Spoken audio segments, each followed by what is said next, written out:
मी साधारणतः आत्तापर्यंत आपण इस्लाम आणि इस्लामविषयीची मुसलमानांची जी संकल्पना आहे, मुसलमानांच्या निष्ठा इस्लामविषयीच्या, मुसलमानांच्या श्रद्धा या समजून घेण्याचा प्रयत्न केला आहे। इस्लामची समाजशास्त्रीय पार्श्वभूमी काय होती, इस्लाम कोणत्या समाजशास्त्रीय पार्श्वभूमीवर स्थापन झालेला आहे ते थोडंसं आपण समजून घेतलं पाहिजे। मी सातत्याने इस्लामविषयी एक विधान करत आलो आहे। इस्लाम हे सामाजिक, सांस्कृतिक, राजकीय परिवर्तनाचं तत्त्वज्ञान म्हणून जन्माला आलेलं आहे। ज्यावेळेस इस्लाम जन्म घेत होता त्यावेळेस अरबस्थानामध्ये जी परिस्थिती होती मानवी समाजामध्ये, ती परिस्थिती जर समजून घेतली तर इस्लामचं मानवी समाजाप्रती जे योगदान आहे ते अधिकाधिक स्पष्ट होऊ शकेल। सफीउर रहमान मुबारकपुरी नावाचे एक खूप मोठे विद्वान होऊन गेले। त्यांनी अर-रहीकुल मक्तूम नावाचं पुस्तक लिहिलं आहे। त्याचं मराठी भाषांतर आम्ही कुपीबंद अमृत या नावानं केलेलं आहे। त्याच्यामध्ये जी साधारण माहिती मिळते अरब समाज जीवनाविषयी ती अशी आहे की अरब समाजामध्ये त्या काळात ज्यावेळेस इस्लाम जन्माला त्याच्यापूर्वीच्या काळामध्ये कुटुंब व्यवस्था नव्हती, कुटुंब संस्था अस्तित्वात नव्हती, विवाह संस्था अस्तित्वात नव्हती। माणूस हा नैसर्गिकरित्या जन्मल्यानंतर टोळीचा सदस्य मानला जायचा। त्या टोळीचा सदस्य म्हणून साधारणतः निसर्ग जीवन तो जगायचा। आणि त्या काळामध्ये एखाद्याला जर आपली वंशवृद्धी करायची आहे किंवा आपल्याला संतती जन्माला घालावीशी वाटली तर तो काय करायचा? कुटुंब संस्था नाही आहे, विवाह संस्था नाही आहे, अशा परिस्थितीमध्ये संतती प्रजनन कशा पद्धतीनं व्हायचं? तर एखाद्या पुरुषाला वाटलं की आपल्याला संतती हवी आहे तर तो उच्च कुळातली किंवा उच्च टोळीतली किंवा उच्च मानमरातब असलेली स्त्री निवडायचा, तिच्याशी संभोग करायचा आणि त्यातून संतती। आणि त्या स्त्रीला जर मुलगी झाली तर त्या मुलीची जबाबदारी तो स्वीकारत नव्हता। त्या मुलीला एकतर त्या आईच्या हवाली केलं जायचं, नसेल तर तिला जिवंत दफन केलं जायचं, ही अवस्था होती। सेकंड, एखाद्या स्त्रीला वाटलं की मला आता संतती हवी आहे, मला माझ्या जीवनाचा आधार हवा आहे किंवा माझी वंशवृद्धी झाली पाहिजे, त्यावेळेस ती स्त्री त्याच पद्धतीनं एखाद्या चांगल्या पुरुषाशी संबंध ठेवायची। त्यातनं जर मूल झालं नाही तर दुसरा पुरुष, तिसरा पुरुष, चौथा पुरुष। आता यातून एखाद्या वेळेस संतती झाली तर मग त्याचा पिता कसा ठरवायचा हा मोठा प्रश्न असायचा। त्यावेळेस ती स्त्री दोन ऑप्शन असायचे तिच्याकडे। एक, चेहऱ्यावरून पिता ओळखणारा माणूस त्या मक्का शहरामध्ये होता, त्याला बोलवलं जायचं आणि जो कोणी व्यक्ती आहे तो निश्चित करायचा। म्हणजे वैज्ञानिक दृष्टिकोनातून ते किती तार्किक आहे वगैरे हा मुद्दा निराळा, पण निश्चित करायचा आणि त्याला ते पितृत्व स्वीकारावं लागायचं। ही पद्धत जर त्या स्त्रीला योग्य वाटली नाही तर ती स्त्री ज्या ज्या लोकांशी आपण संबंध ठेवला आहे त्यातल्या एकाला पिता म्हणून निवडायची। ही अशी एक पद्धत होती। ही कुटुंब संस्था अस्तित्वात नसल्यामुळे, विवाह संस्था अस्तित्वात नसल्यामुळे रूढ झालेली टोळी जीवनातली पद्धत होती किंवा टोळी संस्कृतीतली पद्धत होती। त्यामुळं स्त्रीचं जे स्थान त्या काळातल्या अरब समाज जीवनात होतं ते एका दासीसारखं किंवा एखाद्या गुलाम स्त्रीसारखं असायचं। आता याच्यामध्ये प्रेषितांच्या पश्चात जे बदल घडले ते याची चर्चा आपण नंतर करूयात। आता पुरुष गुलामांची अवस्था काय होती त्या काळामध्ये ते देखील समजून घेतलं पाहिजे। पुरुष गुलाम म्हणजे ज्या पुरुषांना समाजामध्ये मानाचं स्थान नाही आहे किंवा युद्धामध्ये हरवलं गेलं आहे किंवा आणखीन वेगवेगळ्या कारणास्तव गुलाम केलं जायचं, त्यांच्याची जी वागणूक असायची एकतर कुमार वयामध्ये त्यांच्यावर अनैसर्गिक नपुसंकत्व लादलं जायचं कारण त्यांची काम करण्याची क्षमता वाढावी म्हणून। आणि दुसऱ्या बाजूनं आता या गुलामांना कशा पद्धतीनं राबवून घेतलं जायचं, त्यांना ट्रीट कशा पद्धतीनं केलं जायचं याच्याविषयी अभ्यास बऱ्याच लोकांनी केला आहे। त्यातली अतिशय घाणेरडी पद्धत एक तुम्हाला सांगतो। एखादा राजा किंवा एखाद्या मोठ्या कबिल्याचा सरदार त्याच्याकडे एखादा पाहुणा आला रात्रीच्या वेळेस तर त्या पाहुण्याला खुश करण्यासाठी गुलामाच्या शरीराभोवती कपास आणि कापड गुंडाळली जायची आणि त्याच्यावर तेल टाकून त्याला पेटवलं जायचं आणि त्या सगळ्या तुरुंगामध्ये तो गुलाम ओरडत चिरकत फिरायचा आणि त्याच्या प्रकाशामध्ये हे लोक जेवायचे। अशा अवस्थेमध्ये प्रेषितांनी इस्लामचा सामाजिक, सांस्कृतिक, मानवी समतेचा संदेश मानवी समाजाला दिला आहे. ही समाजशास्त्रीय पार्श्वभूमी आपण समजून घेतली पाहिजे. आणि तिसरा जो मुद्दा आहे तो श्रमिकांविषयीचा आहे. मक्का शहर हे व्यापारी मार्गावरचं शहर होतं. मक्का शहरामध्ये मोठ्या प्रमाणामध्ये त्या काळात आर्थिक लूट सुरू होती. आर्थिक लूट कशा पद्धतीनं केली जायची? दर निश्चिती मनमानी पद्धतीनं होत होती, कृत्रिम पद्धतीनं साठेबाजारी केली जात होती आणि दर निश्चितीच्या माध्यमातून छोट्या छोट्या व्यापाऱ्यांना संपवलं जायचं आणि त्या व्यापाऱ्यांचं श्रमिकांमध्ये रूपांतर करायचं.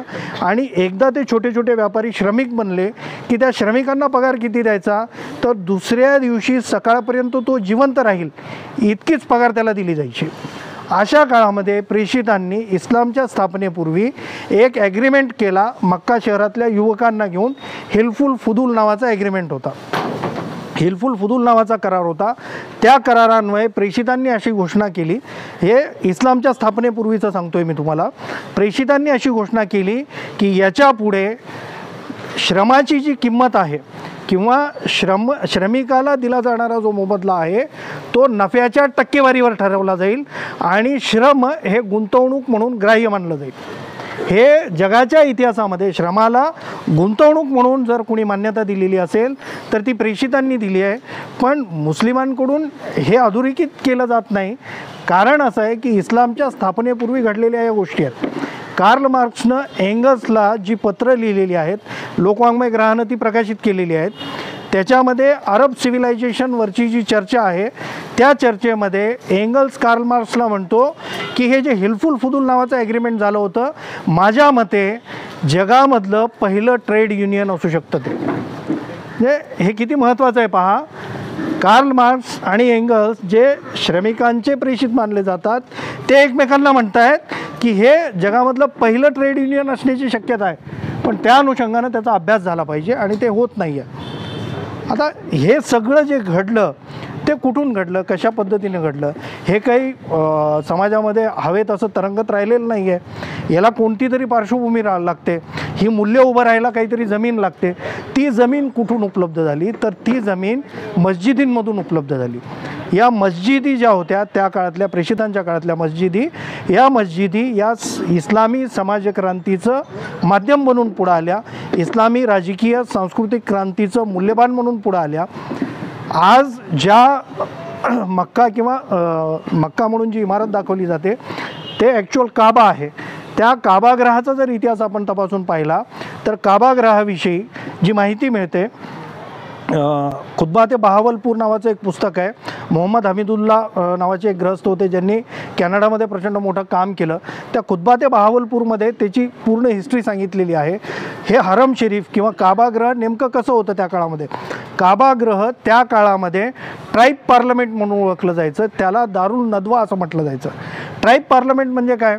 मक्का शहराचा इतिहास जगाच्या पाठीवर हे एकमेव शहर असं आहे ज्याच्यावर कोणत्याही राज्यकर्त्यांना कधीच राज्य केलेलं नाही आहे. अरब समाज जीवनात श्वासानंतर जर कोणत्या गोष्टीला सर्वाधिक मूल्य होतं तर ते स्वातंत्र्याला होतं. त्यामुळं प्राणापेक्षा प्रिय असलेलं स्वातंत्र्य जपण्यासाठी अरबांनी कोणत्याही राज्यकर्त्याचं नेतृत्व कधीच स्वीकारलं नाही. मग मक्का शहराची व्यवस्था कशी चालायची? तर हे आज जिथं मुसलमान हज यात्रेला जातात त्या काबागृहामध्ये ट्राईब पार्लमेंट बनवलेली होती ज्याला दारुल नदवा असं म्हटलं जायचं. त्या ट्राईब पार्लमेंटमध्ये वेगवेगळे वजीर होते ज्याला प्रतिनिधी मंडळ आपण म्हणू शकतो. त्या प्रतिनिधी मंडळाकडून मक्का शहराची व्यवस्था पाहिली जायची. मक्का म्हणजे काबागृहाची व्यवस्था पाहण्यासाठी एक वजीर होता. तिथले नित्योपचार पाहण्यासाठी एक वजीर होता. काबागृहाची जी यात्रा व्हायची त्या यात्रेकरूंची व्यवस्था पाहण्यासाठी एक वजीर होता. पाणी पुरवठ्याची व्यवस्था पाहण्यासाठी एक वजीर होता. कृषी कर संकलनासाठी एक वजीर होता. व्यावसायिक कर संकलनासाठी एक वजीर होता. आणि व्यापारी मार्गावर मक्का शहर असल्यामुळं बाजारपेठेची व्यवस्था पाहणारा एक वजीर होता. आणि परराष्ट्राचे सगळे परराज्यीय संबंध कशा पद्धतीनं हाताळायचे ते पाहण्यासाठी एक वजीर होता. आणि हे जे दोन मुख्य वजीर होते त्याच्यामध्ये हजरत अबूबकर आणि हजरत उमर हे प्रेषितांचे इस्लाम पश्चातचे जे सहकारी आहेत त्यांना मोठं स्थान होतं. आणि ज्यावेळेस युद्धजन्य परिस्थिती निर्माण व्हायची त्यावेळेस ही सगळी प्रतिनिधी सभा बसायची, हे वजिरांचं मंडळ बसायचं आणि दारुल नदवाच्या सामान्य सदस्यांना तिथं बोलवलं जायचं. हे सामान्य सदस्य कोण असायचे तर मक्का शहरातले ज्यांचं वय 40 पूर्ण झालं आहे असे सगळे लोक. म्हणजे आज आपण लोकशाही प्रक्रियेमध्ये ज्या गोष्टी क्रायटेरिया म्हणून मानतो त्या टोळी राज्यामध्ये त्यांनी प्रमाण मानलेले आहेत. ते काबागृहामध्ये जे ट्राईब पार्लमेंट चालायचं त्या ट्राईब पार्लमेंटचा मी इतिहास सांगतो आहे. आणि ह्या सगळ्या 40 वर्ष वय पूर्ण केलेल्या लोकांना बोलवलं जायचं, त्यांच्याशी विचारविनिमय व्हायचा आणि परराज्याशी युद्ध पुकारायचं की सलोख्याचे संबंध ठेवायचा की करार करायचा हे सगळं त्या प्रतिनिधी सभेत ठरवलं जायचं आणि त्या पद्धतीनं संपूर्ण मक्का शहरातल्या टोळ्या वागायच्या. आता हा झाला त्या काबागृहाचा इतिहास, ज्याला मक्का म्हणून जो फोटो आपण पाहतो आहे बिलालच्या पुस्तकावरती आम्ही हा फोटो दिला आहे. हे जे काबागृह आहे हे त्या काळातलं ट्राईब पार्लमेंट आहे. याचं नेतृत्व अनेकांनी केलं आहे. त्याच्यामध्ये हजरत उमर यांचंही नाव घेतलं, अबू बकर यांचंही नाव घेतलं मी. आता हा जो फोटो दाखवला, मी मगाशी गुलामांचा उल्लेख केला होता, त्या गुलामांचा उल्लेख केला. गुलामांच्या जीवनामध्ये इस्लामच्या पश्चात काय बदल झाला, इस्लामच्या पश्चात त्यांच्या जीवनामध्ये कोणती क्रांती झाली, इस्लामनं कोणतं सामाजिक सांस्कृतिक स्थान गुलामांना दिलं, तर त्याचं सगळ्यात मोठं उदाहरण हजरत बिलाल हे आहेत.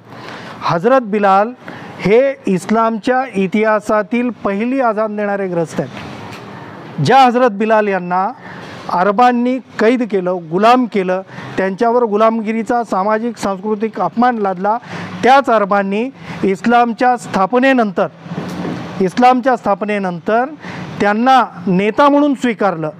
ही किती मोठी क्रांती आहे. एक व्यक्ती काही दिवसांपूर्वी गुलाम असतो आणि एका विचारामुळं समाजामध्ये परिवर्तन घडतं आणि गुलाम असलेल्या त्या व्यक्तीला ते लोक जे त्याचे मालक असतात नेता म्हणून स्वीकारतात. प्रेषितांनी मक्का विजय केल्यानंतर, मक्का जिंकल्यानंतर विजयाची घोषणा करण्यासाठी आजान द्यावी असा विचार मांडला. त्यावेळेस आजान कुणी द्यायची असा एक प्रश्न निर्माण झाल्यानंतर प्रेषितांनी बिलाल यांना, जे गुलाम होते पूर्वाश्रमीचे, त्यांना आवाज दिली की तुम्ही आजान द्याल. आता हा मक्का आहे, हा काबा आहे. काबा मुसलमानांसाठी या जगामध्ये सर्वात पवित्र वस्तू आहे, पवित्र इमारत आहे. याच्यावरती प्रेषितांनी पूर्वाश्रमीच्या गुलामाला उभं राहण्यास सांगितलं. हा किती मोठा सन्मान आहे. आणि त्या काब्याची उंची जास्त होती. या हजरत बिलाल यांना त्याच्यावरती चढता येत नव्हतं, तर प्रेषितांनी स्वतःचा खांदा त्यांना दिला. प्रेषितांच्या खांद्यावर पाय ठेवून हजरत बिलाल काब्यावरती चढले आणि तिथं राहून त्यांनी आजान दिली. नुसती आजान दिली नाही, प्रेषितांनी नुसता खांदा दिला नाही, तर मानवी समाजात पसरलेल्या विषमतेच्या विरोधात प्रेषितांनी समतेच्या आग्रहासाठी दिलेली ती एक राजकीय प्रतिक्रिया होती. हे आपण समजून घेतलं पाहिजे. समतेसाठी दिलेली राजकीय प्रतिक्रिया होती प्रेषितांनी नुसता खांदा दिला नव्हता, विषमतेच्या विरोधात सर्वकालिक अशी राजकीय प्रतिक्रिया प्रेषितांनी दिली होती. प्रेषितांनी नुसतं मुलगी जन्मल्यानंतर तिला दफन करायला नकार दिला नव्हता, लैंगिक समतेसाठी दिलेली ती एक राजकीय प्रतिक्रिया होती. हे आपण समजून घेतलं पाहिजे. स्त्री पुरुष समानतेसाठी इस्लामनं जी राजकीय प्रतिक्रिया दिली ती या पद्धतीची होती. इस्लामनं स्त्रियांना जीवन जगण्याचा समान अधिकार पुरुषांच्या समान पद्धतीनं दिला. आज ज्या भारतामध्ये सांगितलं जातं आहे की स्त्रियांना मुसलमान प्रार्थनागृहात येऊ देत नाहीत वगैरे वगैरे, हे सगळं थोतांड आहे. एका पद्धतीचं प्रचार यंत्रणा उभी करून इस्लामला बदनाम करण्याची ही सगळी षडयंत्र आहेत. तुम्ही स्वतः आज अनुभव घेतला आहे. जिथं पुरुष थांबतात तिथं तुम्ही बसलाय, जिथं पुरुष नमाज अदा करतात तिथं जाऊन तुम्ही नमाज पढणाऱ्यांना पाहिलं आहे. हे इथे कुठेही बंधनं नाही आहेत. इथपर की मला सांगायला या गोष्टीचा, ज्यावेळेस ईद नमाज प्रेषित काळामध्ये ज्या स्त्रियांना मासिक द्यायची त्या स्त्रियांना देखील ईदगाहमध्ये देण्यास त्यांनी मनाई दिलेली नव्हती. ही किती मोठी प्रगल्भता आहे, ही किती मोठी वैज्ञानिक निष्ठा आहे, हे आपण समजून घ्यायचे. फक्त एक मात्र केलेलं होतं, त्या स्त्रियांना त्या काळामध्ये होणारा त्रास लक्षात नमाज पढण्यासाठी सूट दिली होती, बंदी दिलेली नव्हती. सूट देणं आणि बंदी घालणं याच्या फरक आहे. सूट देणं हे मानवी आहे आणि बंदी घालणं हे अमानवी आहे. इस्लामनं सूट दिलेली आहे. कोणत्याही व्यापाऱ्याला बाजारपेठेच्या बाहेर मालाचा सौदा करण्याला बंदी घातली। कारण याचं असं होतं, शेतकऱ्याला बाजारामध्ये जो दर सुरू आहे आपल्या मालाचा तो कळल्याशिवाय त्याला माल त्यानं विकू नये यासाठी ती बंदी घातलेली होती। हे सगळं समजून घेतलं पाहिजे। आणि मस्जिदी, मी मगाशी ज्या पद्धतीने म्हणालो, मस्जिदी या कधीही इस्लाममध्ये निव्वळ प्रार्थनागृहासारख्या नव्हत्या। काबागृहाच्या नंतर ज्या मस्जिदीला सगळ्यात महत्त्वाचं स्थान आहे ती मस्जिद-ए नबवी आहे।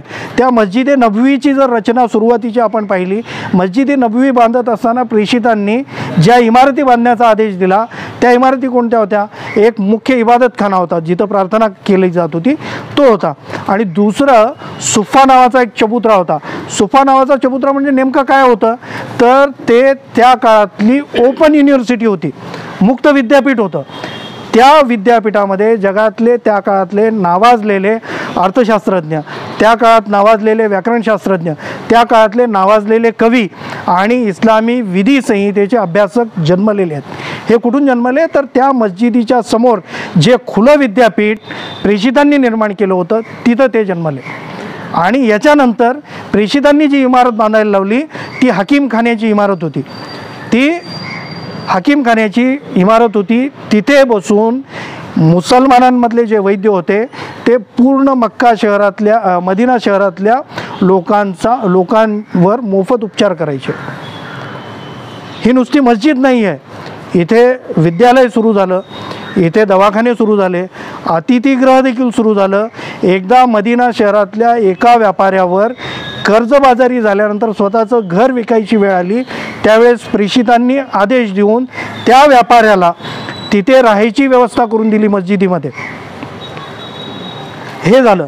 ज्या पद्धतीनं मदिनेचा इतिहास आहे त्याच पद्धतीनं अनेक मशिदी मस्जिदी जगाच्या पाठीवर अशा आहेत ज्यांची सुरुवात मस्जिद म्हणून जरी झालेली असली तरी आज त्यांचा उल्लेख जगाच्या पाठीवर विद्यापीठ म्हणून केला जातो। अशी कोणती विद्यापीठ आहेत? तुम्ही जर वेबसाईट काढून पाहिली, जामिया अल अझहर नावाचं इजिप्तमधलं विद्यापीठ आहे। जगामध्ये जी इस्लामी विद्यापीठ आहेत, जी मुसलमानांनी स्थापन केलेली विद्यापीठ आहेत, त्याच्यामध्ये जामिया अल अझहर या इजिप्तच्या विद्यापीठाचा सगळ्यात वरचा क्रमांक लागतो। त्या इजिप्तच्या विद्यापीठाची सुरुवात मस्जिदीमधून झाली आहे। दारुल उलूम देवबंद, ज्या देवबंदचं नाव सातत्यानं अतिशय हिणकस पद्धतीनं प्रसारमाध्यमातून घेतलं जातं, त्या देवबंदची गणना आज जगातल्या पहिल्या 5 इस्लामी विद्यापीठात केली जाते। त्या देवबंदची सुरुवात देखील एका मस्जिदीमधून झालेली आहे आणि त्याच्यानंतर विद्यार्थ्यांची संख्या वाढल्यानंतर त्या मस्जिदीचं रूपांतर विद्यापीठात केलं गेलं आहे। ती मूळ मस्जिद आजही देवबंदमध्ये आहे। मी तुम्हा सगळ्यांना एक अशी विनंती करतो, ज्या पद्धतीनं तुम्ही ही मस्जिद पाहायला इथे आलात त्या पद्धतीने एका मदरशात देखील कधीतरी जा आणि शक्य झालं तर देवबंदला देखील तुम्ही भेट द्या। देवबंदमध्ये जे जे घडलं तो इतिहास समजून घ्या। आज भारतामध्ये जे प्रमुख 10 ग्रंथालय आहेत मोठमोठी, मौलाना आझाद लायब्ररी, रजा लायब्ररी, खुदाबख्श लायब्ररी, हैदराबादमधलं दारुल तर्जुमा, त्या 10 ग्रंथालयांपैकी सगळ्यात मोठं ग्रंथालय देवबंदमध्ये आहे। कन्नौजमध्ये महमूद गझनवीनी जी मस्जिद स्थापन केली होती त्या मस्जिदमध्ये तत्कालीन जगातलं सगळ्यात मोठं ग्रंथालय महमूद गझनवीनी सुरू केलं होतं। मोहम्मद शाह तुगलकाच्या काळामध्ये जी शाही मस्जिद बांधली त्या शाही मस्जिदीमध्ये मोहम्मद तुगलकाच्या आईनं सामान्य मुलींना, मी खूप गांभीर्यानं सांगतोय, राजघराण्यातल्या मुली नाहीत। लोकांचा असा गैरसमज होतो की मुसलमानांनी स्त्रियांना शिकण्याचा अधिकार दिला पण फक्त राजदरबारातल्या स्त्रियांना, असं बिलकुल नाही आहे। हजरत आयशा प्रेषितांच्या ज्या पत्नी होत्या त्या विधी संहितेच्या तज्ज्ञ होत्या, त्या औषध निर्माण शास्त्राच्या तज्ज्ञ होत्या, त्या काव्यशास्त्राच्या तज्ज्ञ होत्या।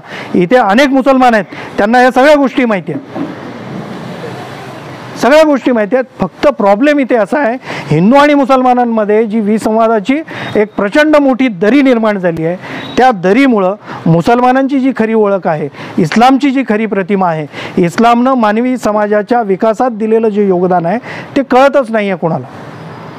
तुम्ही जर बघितलं तर 1857च्या पूर्वी कित्येक मस्जिदी अशा होत्या ज्या क्रांतिकारकांना आश्रय दिल्यामुळं इंग्रजांनी पाडलेल्या आहेत। फक्त आणि फक्त क्रांतिकारकांना आश्रय दिल्यामुळं दिल्ली शहरातल्या जवळपास ख्वाजा हसन निजामी यांच्या पुस्तकामध्ये उल्लेख आहे 97 मस्जिदी पाडलेल्या आहेत इंग्रजांनी.